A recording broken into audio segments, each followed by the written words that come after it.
Olá, galera, tudo bom com vocês? Eu espero que sim. Então vamos dar continuidade aos nossos estudos e dessa vez nós vamos falar sobre a Grécia Antiga, um assunto super importante que tem grandes contribuições até hoje e que é fundamental para entendermos a história. Essa é a primeira aula sobre a Grécia Antiga, ou seja, nós teremos outros vídeos falando sobre a história da Grécia Antiga. Então bora lá começar a compreender toda a importância que a Grécia tem. A Grécia, ela fica localizada no sudeste da Europa e ao sul da Península Balsâmica. Ela é banhada pelo Mar Mediterrâneo. O Mar Mediterrâneo, que nós vimos nas aulas anteriores, que ele era onde aconteciam as trocas comerciais e culturais. Ou seja, podemos dizer que o Mar Mediterrâneo era o point, era o local super badalado, super bombado da época. E isso favoreceu em muito a Grécia e todo o seu desenvolvimento. Então, nós podemos afirmar que a Península Balsâmica é o centro original da civilização grega. Essa região é delimitada de um lado pelo Mar Mediterrâneo, como eu mencionei, e do outro pela alternância de montanhas rochosas, despenhadeiros e alguns vales não tão férteis assim. Ao redor do Mar Egeu existe uma grande quantidade de ilhas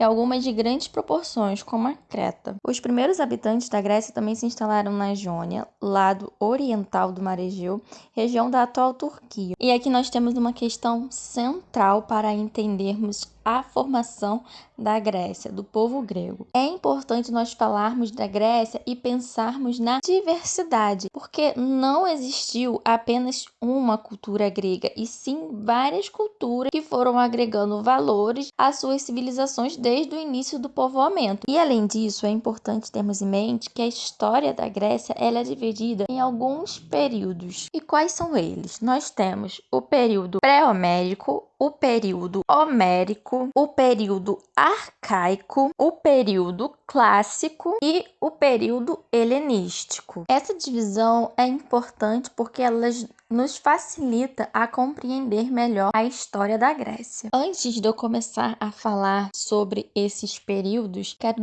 explicar para vocês uma questão importante. Antes, quando nós vimos sobre as civilizações da Mesopotâmia, do Egito e dos fenícios, hebreus e persas, nós estávamos falando do modo de produção asiático. Vocês lembram disso, né? Pois bem, agora que nós iniciaremos os estudos sobre Grécia e também quando falarmos de Roma Antiga, nós estaremos iniciando o modo de produção escravista. Sim, mas aí vocês devem me questionar, mas professora, existiam escravos no Egito? Pois bem, existiam, só que a escravidão não era a base da economia. Agora, na Grécia e Roma Antiga, isso acontece. Então, temos o modo de produção escravista e isso é um novo tipo de relação, não apenas econômica, não apenas com a terra, mas também da sociedade em geral. Então, agora ocorre a propriedade privada da terra, já que antes a terra era do Estado, né? Agora ela pode ser sua, ela pode ser minha, então ela torna-se privada. E aí, além da escravidão por guerras, né, prisioneiros derrotados de guerra, que era muito comum isso no Egito, agora tem o desenvolvimento da escravidão por dívidas. Ou seja, no Egito, o escravizado era sempre o estrangeiro, né? Aquele que foi derrotado em guerra. Já agora, no modo de produção escravista, se alguém adquire uma dívida e não consegue pagá-la, a pessoa perde a sua liberdade até conseguir pagá-la. Então, torna-se um escravo. E aí, isso envolve e traz influência em toda a sociedade, já que a escravidão por dívida, ela faz com que a escravidão deixe de ser algo restrito àquela pessoa considerada estrangeira e sim sendo agora do seu próprio conterrâneo, digamos assim. Então, isso nos mostra como que era a divisão social. Então, era uma divisão social censitária, ou seja, baseada na renda, onde privilégios são proporcionais à renda do indivíduo, e aí principalmente se referindo à terra. E aqui nós podemos observar então que pode existir uma mobilidade social, ainda que pouco. Mas como assim? Aquele que era pobre pode se tornar o super rico? Não, pelo contrário, o homem livre, ele poderia se tornar um escravo se ele adquirisse uma dívida. Então, o homem livre, ele poderia se tornar um escravo por dívida, e o escravo, ao pagar a sua dívida, voltava a ser um homem livre. Beleza? Então, vocês conseguiram compreender essa questão da escravidão, do modo de produção escravista? Então, agora vamos começar a falar sobre os períodos dos quais a história da Grécia é dividida. Vamos começar a falar sobre o período pré-homérico. O período pré-homérico, ele é marcado pela ocupação da Península Balcânica, quando algumas etnias, alguns povos começaram a chegar e a se instalarem na região, como os povos indo-europeus, primeiro pelos aqueus, depois pelos eólios e depois pelos jônios. Então aqui vocês percebem aquilo que eu falei logo no começo da aula, que não existe apenas um povo que habitou a Grécia, e sim, a Grécia ela é resultado dessa mistura de povos e de culturas, beleza? A ilha de Creta, ela está localizada nas proximidades do mar Egeu, ao sul da península dos Balcãs. É a maior ilha da Grécia e se configurou num local estratégico para o desenvolvimento de práticas comerciais. Então, os aqueus, que também eram conhecidos como os micênicos, quando chegaram, encontraram uma população que já vivia ali na ilha de Creta. Seriam os cretenses, que também tinham costumes diferentes. E aí, então, começa o estabelecimento das trocas culturais, tendo, então, a cultura creto-micênica, que é o resultado da junção entre a cultura de Creta e a cultura micênica. Aí ocorre o desenvolvimento da língua e da mitologia, da religião grega. A política era a talassocracia. Lembra que eu falei com vocês na aula sobre os fenícios? Então, talassocracia está relacionada a comerciantes marítimos que exerciam influência política. Por volta de 1400 a.C., os creto-micênicos eles sofrem a invasão dos dórios. Os dóricos eles eram povos guerreiros que destruíram parte dos templos e outras construções locais. Então, para se protegerem contra os dórios, eles fogem do litoral para as montanhas. Essa dispersão dos creto-micênicos pelo interior da Península Balcânica leva à primeira diáspora grega, criando pequenas comunidades que dão origem aos gênos. E aí isso inicia um novo período, que é o período homérico. Ele recebe esse nome porque uma das poucas fontes que se tem para obter informações sobre esse período são os poemas de Homero, onde ele escreveu a Ilíada e a Odisseia. Ilíada conta a história da Guerra de Troia. Essa guerra inspirou vários filmes, inclusive a expressão que é impossível agradar gregos e troianos, ou então presente de grego, justamente conta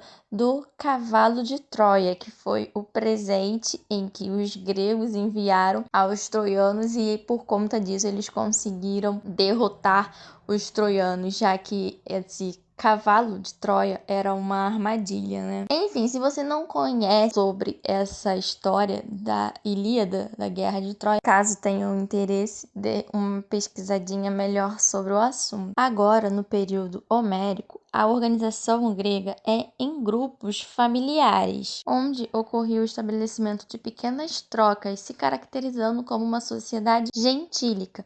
E daí, por isso, ocorre a formação dos gênos. Então, gênos são grupos familiares que passam a ocupar terras da Grécia, as tornando-a propriedades, ou seja, aí ocorre o surgimento da propriedade privada. Lembra que eu falei com vocês sobre a questão do modo de produção escravista? Então, que a terra agora ela passa a ter um dono? Então, é isso. Propriedade privada da terra. A organização familiar era patriarcal, ou seja, o líder era o pai, então de poder hereditário. Por isso, eu eupátrida. A partir do século IX a.C., começa a ocorrer o aumento demográfico dos gêneros. Isso faz com que as famílias se unam, formando alianças, geralmente por casamento, ocorrendo então dessa forma o fim da estrutura dos gêneros e o início da estrutura chamada pátria, que são reuniões de vários clãs, muitas das vezes feitos por conta dessas alianças familiares. E isso ocasiona uma escassez de terras. Como assim? Algumas famílias passam a ter terras e outras ficam sem. Então isso gera um conflito e a disputa pela terra. Agora não há mais terras para todos. Há aqueles que possuem as terras, que são os chamados de eupátridas, que são os bem-nascidos, digamos assim, e há aqueles que não possuem terras. Os que não possuem terra, eles vão trabalhar para os eupátridas. E é aí que pode começar a ocorrer a escravidão por dívida. Então, nesse momento, a camada social fica assim: os eupátridas, os latifundiários, os diorgoi, que são os pequenos proprietários, os tetas, que são os que não possuem terra, e os escravos. Só que aí, sem acesso às terras, sem ter direito a essas terras, principalmente as terras férteis, alguns grupos eles começam a migrar para outras regiões em busca de sobrevivência. E é aí que inicia a segunda diáspora grega, e isso contribui para a expansão da cultura grega, chegando até na Península Itálica. Então vamos lá. A primeira diáspora grega ela é causada pela invasão dos dórios, que tem como consequência a destruição da civilização creto-micênica e o espalhamento, digamos assim, da população pelo interior ou vale das montanhas. E a segunda diáspora, ela se dá por conta da escassez de terra, onde ela se torna uma propriedade privada, levando a uma dispersão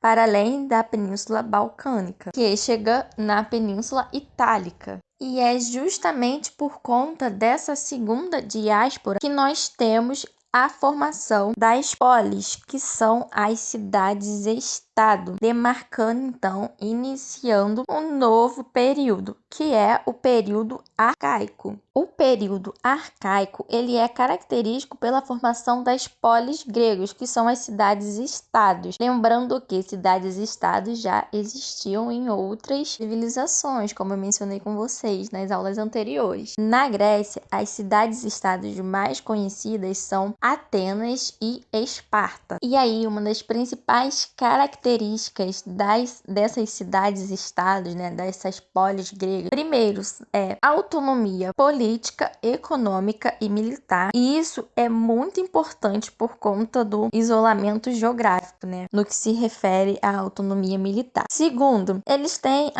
têm a mesma base cultural, falam a mesma língua, têm a mesma mitologia, religião. E isso se dá por conta de terem uma origem comum, que é a greto-micênica, lá da primeira diáspora. Terceiro, existem os espaços privados e os espaços públicos. Os espaços privados são a terra e também os espaços públicos, que são praças, também conhecidas como ágora, local não apenas de comércio, mas também e muitas das vezes principalmente local de política. Então nós podemos dizer que a área urbana das polis eram dividida em duas partes: a ágora, que eu acabei de mencionar, e também existia a acrópole, que era a área fortificada onde se encontravam os templos e os principais edifícios da cidade. Então vamos conhecer um pouquinho mais das cidades e estados gregos. Vamos começar por Atenas. Atenas estava localizada na região da Ática, no sudeste da Península Grega e próximo ao litoral, tendo ligação com o porto de Pireu. É em Atenas que se desenvolve o modelo de democracia e, além disso, ela se tornou a cidade mais poderosa do mundo grego. A sociedade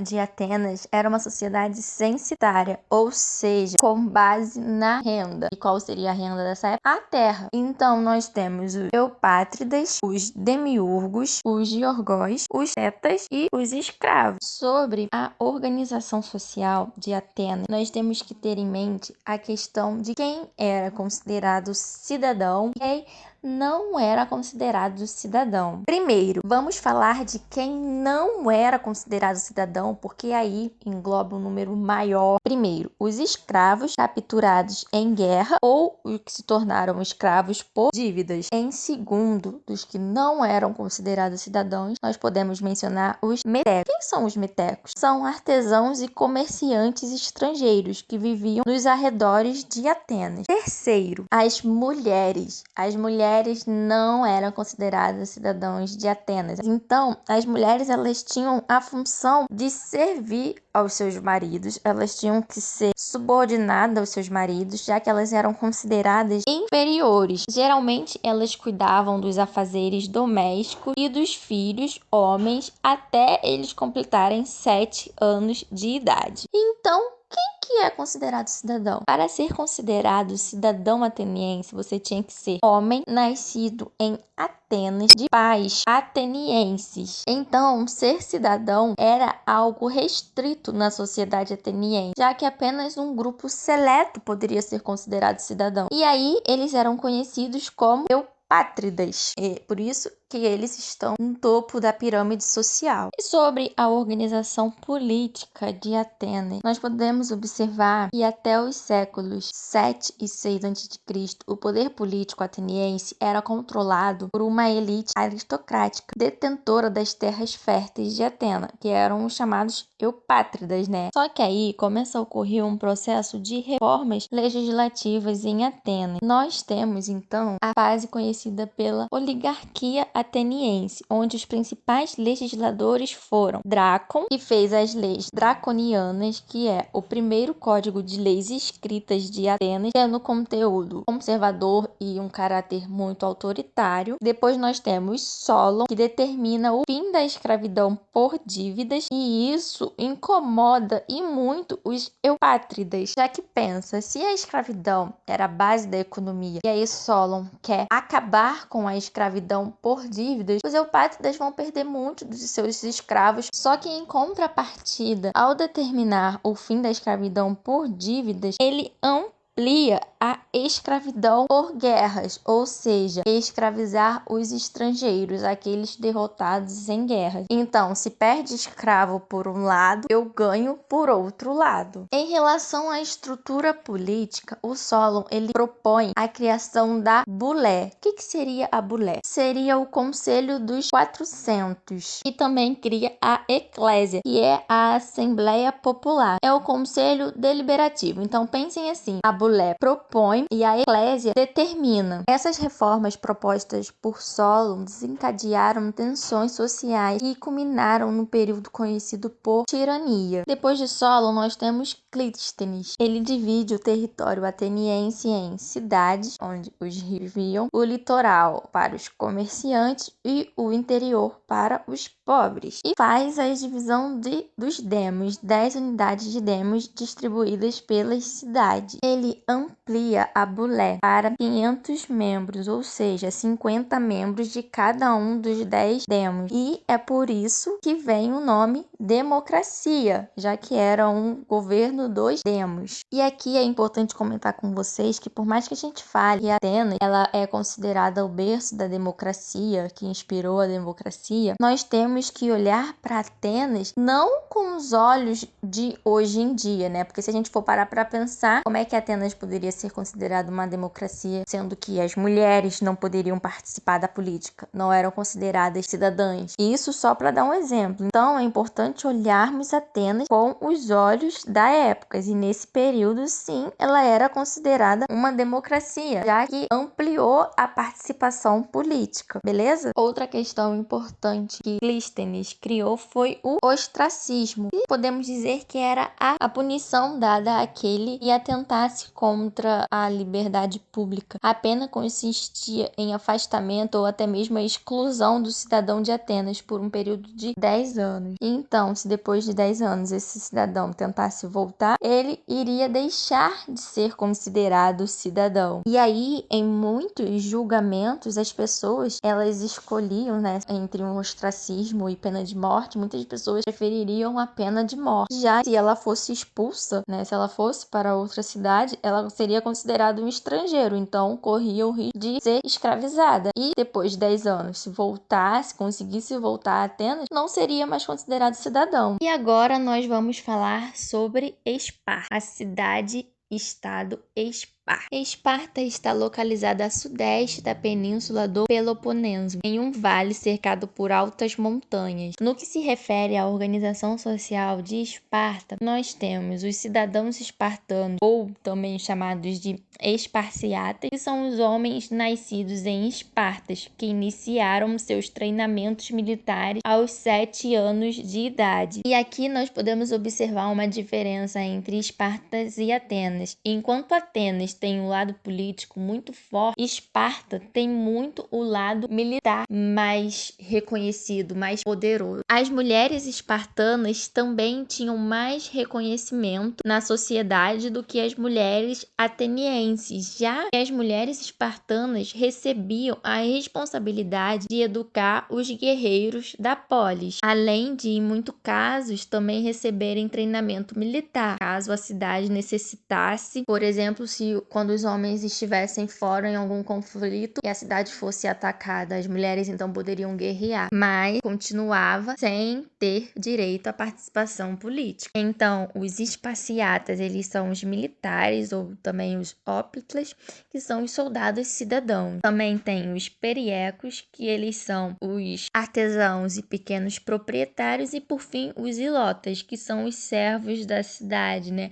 A base da mão de obra, os escravizados. A política espartana era mais simples, digamos assim, do que a ateniense, já que não houve uma democracia, pois o que se tinha em Esparta era o modelo de diarquia, 2 reis, um com função política e outro com função religiosa. Só que também, além dos reis, nós temos grupos sociais que eles são importantíssimos, que eles conseguem adquirir em grande poder, ou seja, são os grupos militares. E aí, esse poder ele ficava dividido num órgão chamado eforato, que era composto por 5 éforas, ou seja, 5 líderes. Abaixo do eforato, nós temos a gerúsia, que é o conselho de 28 gerontes. Gerontes são os idosos, pessoas acima de 60 anos, que formam um grupo de legisladores, os guardiões do código de leis espartano. E por último, nós temos a ápela, que é uma assembleia consultiva. Agora, só para encerrar essa nossa primeira aula sobre Grécia Antiga, deixa eu falar com vocês sobre alguns pontos da cultura da Grécia. Os gregos antigos, eles dispunham de uma rica vida cultural. O desenvolvimento das ciências e das artes conferem grande importância para a história da Grécia. Então, nós temos o teatro grego com as apresentações teatrais que começavam como grandes festivais em homenagem aos deuses gregos. Nós temos a filosofia, principalmente quando nós nos referimos aos filósofos Sócrates, Platão e Aristóteles. A história, até mesmo por conta do interesse dos gregos em registrar o modo como as coisas aconteciam. A ciência, já que os gregos eles começaram a pensar na ciência para entender como a natureza funcionava. E também na medicina, já que fazia parte do desenvolvimento da ciência grega e tinha como objetivo compreender as causas de algumas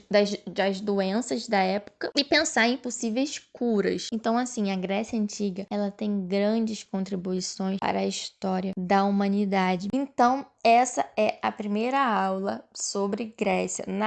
Na próxima aula sobre Grécia Antiga, nós vamos falar sobre o período clássico e o período helenístico, beleza? Então é isso. Espero que vocês tenham entendido, tenham compreendido a aula de hoje e nos vemos nas próximas videoaulas. Beijos e bons estudos.